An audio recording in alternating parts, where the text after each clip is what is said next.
If not, and we get interesting fiscal policy from this administration, well, then 250 seems decently reasonable. By the way, to the viewers, this isn't the new normal. The way this market operates is that it enters violent price discovery and then it falls. So I do expect a drop. I'm talking about what's the new all-time high, where will it tick?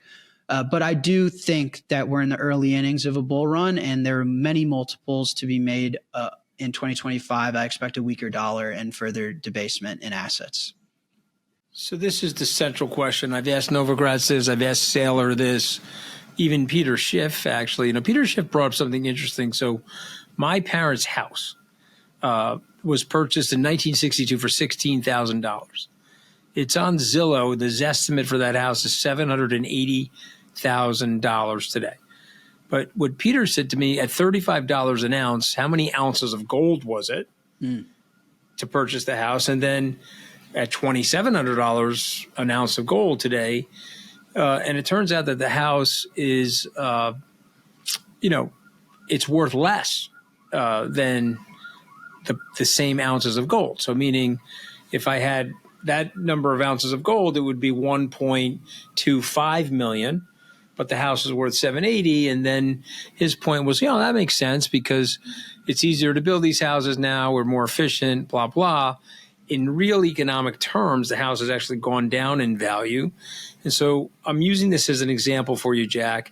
At $700,000 per Bitcoin, is that because money, the dollar, has been crushed and we've monetized it down to 0.0001 compared to where it was in 1971?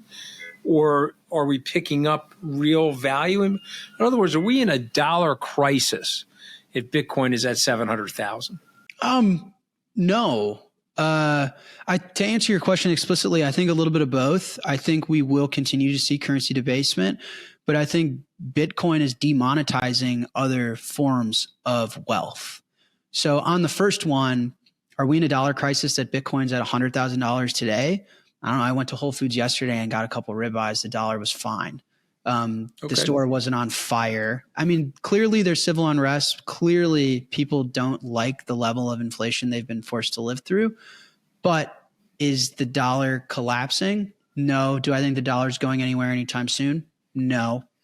But historically, assets have been inflating. So I think we will continue to see currency debasement.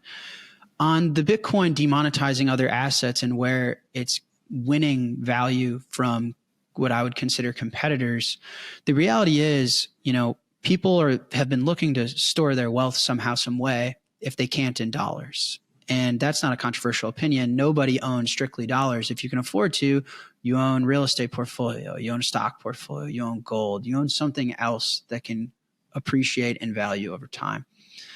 And so people have had to monetize real estate, equities, all these other things that aren't actually money in the first place.